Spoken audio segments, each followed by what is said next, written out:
I said yes at the church I was going to, that I would help sponsor your family, the Vaughn family. You call it Vang. You've changed your name? Vang. Okay. Anyhow, it was one miracle. I would cry because it was one miracle after the other. Absolutely. First of all, we didn't really know how many children. We knew it was a big family. But they told us when, and it took them forever to get here. They were all sick and had to get all these shots and stuff to be able to come into the country. And when they did come, I met them. I met the bus at Eastern Shore Chapel, the church on Alaskan Road that was going to sponsor them. And the first thing your granddaddy did was hand me this piece of paper, and it said, Mr. Person, New York. And you already heard this story the last time you were here today. You already got it on video.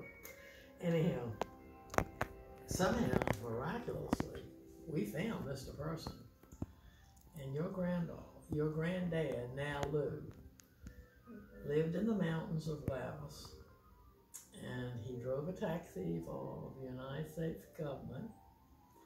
And they knew that if he had come to this country, if he had stayed in the refugee camp where they were, that they would all be murdered. But what we didn't know when I met this bus on Alaskan Road at Eastern Shore Chapel was that his mama was pregnant with your daddy. So she was pregnant with her, I think they said, 15th baby. Well, the history goes on. It's just such an incredible story that, let me see if I can make it short. First of all, we found a house, and then this doctor on the committee said, look, you said to the older boys, when mama have labor pain, you dial this number, 911. So she goes to the hospital, and everybody at church wants to come stay for this pregnancy. They've all fallen in love with your family. I don't know who loved the most. One time they were all baptized. Do you go to church at all? You ought to go to church. Anyhow, and he is baptized.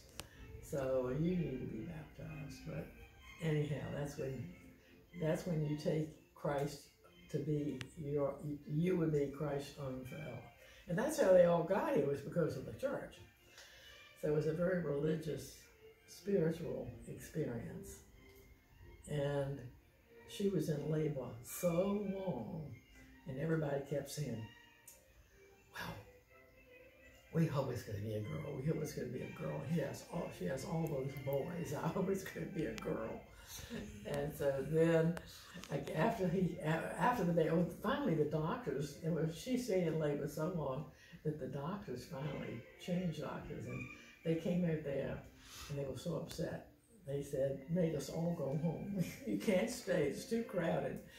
And everybody wanted to know. So then, now Lou, after the baby's born, and it's a boy, we say, come now, Lou, we're going to take you home. Well, he wouldn't go home. He stayed in the hospital.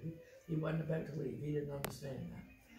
So he stayed in the hospital until, I don't know how long, but as long as they let him stay, probably. So they go home and they name the baby, and I'm not sure this is right, Lee, but I think they named you Virginia's Kaha, which meant firstborn under the new moon. And because I get this phone call, and they say, they talk pigeon talk because they didn't know how to speak English to begin with. And they said, Father say, that not good name, you must name this baby. And I said, not to them, but to others, I said, look, I've done everything but get in the bed with those people, and I am not going to take on that responsibility of naming that baby. So I go to the preacher's wife, I go to the preacher's house, and my husband said, Bud was his name, they want a long Christian name, and Bud said, if they want it named after a saint, don't think about naming it after you because you ain't no saint. And then, so the preacher wasn't there, but his wife was there. Her name was Irma Riddle. And he said, I said, Irma, let me tell you something. You have really got to do this. And she said, well, Mary Lee, let me think about it. And she said, well, Lee could be a boy or a girl. You are perfect examples of that. And me. So I think because you've done so much for them, it needs to be. They wouldn't even be alive if it wasn't for you sticking your neck out and saying you would do it. So I think he has to be named after you. And Christopher is a long Christian name, so I think a beautiful name would be Lee Christopher. So that's how he got his name. And that's how they all got to be here. And that's how I get to meet you before I go on to another world. And look at your earrings. Oh, golly. Already at such an early age, you're so grown up and pretty. Who do you look like? Your mother's blind, isn't she?